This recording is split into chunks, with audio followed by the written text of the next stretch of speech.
Et là, il était temps que ça se fasse, madame, monsieur, si vous vous intéressez au design. Il était temps que ça se fasse. Une exposition consacrée à Pierre Paulin, designer français qui a été l'un des plus connus et pour cause du siècle précédent. Exactement. D'accord. Alors, moi, effectivement, vous avez dit exactement ça. Ce matin, j'ai envie de dire enfin Pierre Paulin dans un grand musée français et pas des moindres, au Centre Pompidou.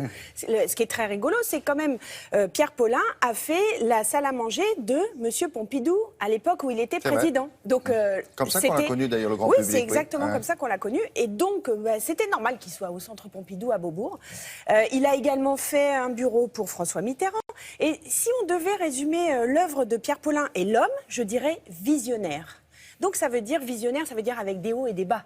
Ça veut dire, mais en même temps, ça veut dire avec une vision du design global, du design tel qu'il est entendu aujourd'hui, tel que les jeunes le comprennent et le mettent en place aujourd'hui en France. C'est pour moi le père du design français.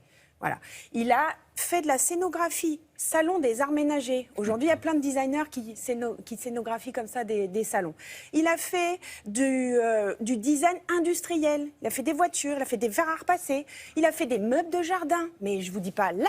Il est décédé en 2009, mais il y a un nombre d'années incroyable. Et on montre tout ça dans cette exposition. Et puis, il a fait ces meubles qui sont, où on peut se lever dedans. Parce qu'il aimait les gens, il aimait le corps, et il dessinait des formes très rondes. Alors, on a interviewé la commissaire de l'exposition, et on a interviewé Maya Paulin, sa veuve, qu'on adore, et qui a travaillé avec lui pendant de nombreuses années. Regardez.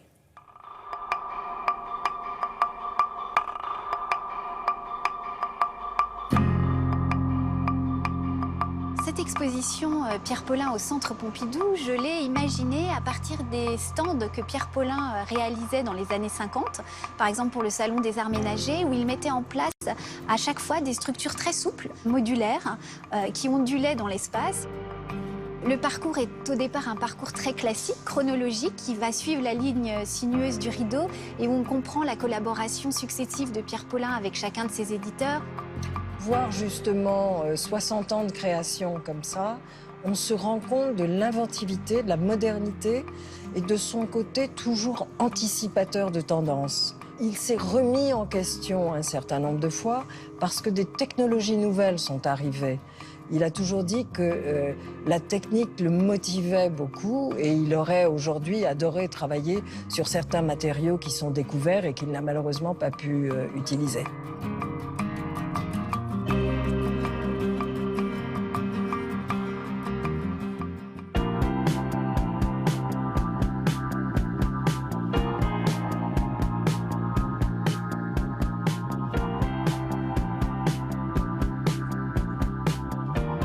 Le président Pompidou voulait faire entrer la France dans la modernité et voulait que Pierre utilise des matériaux, des technologies nouvelles.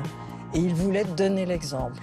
Donc il a essayé d'y répondre en utilisant effectivement des matériaux non traditionnels et surtout en répondant à une problématique qui était de ne pas toucher au mur et donc de construire à l'intérieur quelque chose d'autoportant. Un espace où là, on va avoir d'un seul regard, si on tourne sur soi-même à 360 degrés, toute l'œuvre de Pierre Paulin de manière rétrospective et on va s'apercevoir en 9 podiums qu'il a été un designer qui s'est sans cesse renouvelé, qui a pu rebondir sur ses propres œuvres, capter l'air du temps et cette exposition, c'est un seul designer mais c'est 10 designers à la fois.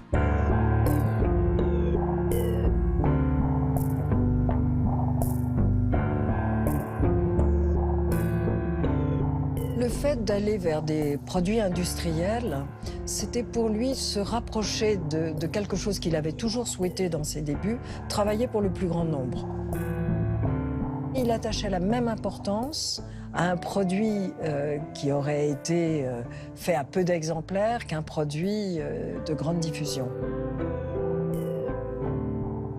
Je pense que ce qui le caractérise, c'est sa détermination à faire. Il voulait arriver et à faire bien. Donc il avait une exigence qui pouvait paraître excessive à certains. Mais en même temps, et je pense que ça se voit dans ses meubles, c'était quelqu'un d'une douceur et d'une gentillesse absolument extraordinaire. Voilà, c'est à Beaubourg, c'est pas compliqué. C'est dans l'une des ailes de Beaubourg. Ce qui est bien avec les meubles de cet artiste-là, c'est quand vous les voyez, vous dites « Ah, c'est lui qui a fait... Oui, c'est lui. » Ce qui est intéressant, Et c'est ainsi de suite. Ce qui est intéressant, c'est qu'on peut s'asseoir dans les sièges. Ah bon? Oui, on peut les tester. C'est la première fois que je trouve une exposition de design comme ça permet de s'asseoir dans des sièges qui sont iconiques. Et c'est jusqu'au Ce sont 22 des août. sièges qui étaient faits pour s'asseoir en plus. Oui, Il y en a certains qui non, sont parce très que jolis, ça- mais ouais. pour vous asseoir, bonne chance. Là, au moins celui-là, vous pouvez vous asseoir dedans. Je vous en C'est- prie, courez-y, c'est super. Merci beaucoup, Sylvie.